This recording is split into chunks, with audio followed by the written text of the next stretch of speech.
येणारे 30 एप्रिल म्हणजे अक्षय तृतीया. या अक्षय तृतीयेच्या दिवशी संत पंढरीतील कार्यक्रमाला सुरुवात होत आहे.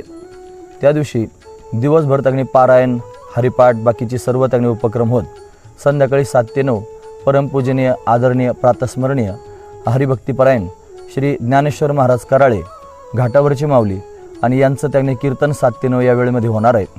दुसऱ्या दिवशी म्हणजे 1 तारखेला 1 मेला दिवसभराचे सर्व उपक्रम होऊन आणि संध्याकाळच्या वेळेला आदरणीय हरिभक्तीपरायण श्री यशोधन महाराज साखरे यांचं 7 ते 9 या वेळेमध्ये त्याने कीर्तन या स्थानावरती होणार आहे. त्याचबरोबर त्याच दिवशी आणि सर्व दिंड्या या स्थानावरती मुक्कामी येणार आहेत. गावगावचे सर्व त्याने दिंडी चालक या सर्वांना ही माहिती असावी की 1 तारखेला सर्व दिंड्या संत पंढरीमध्ये मुक्कामी याव्यात. 1 तारखेला सर्व दिंड्यांचं आगमन होईल.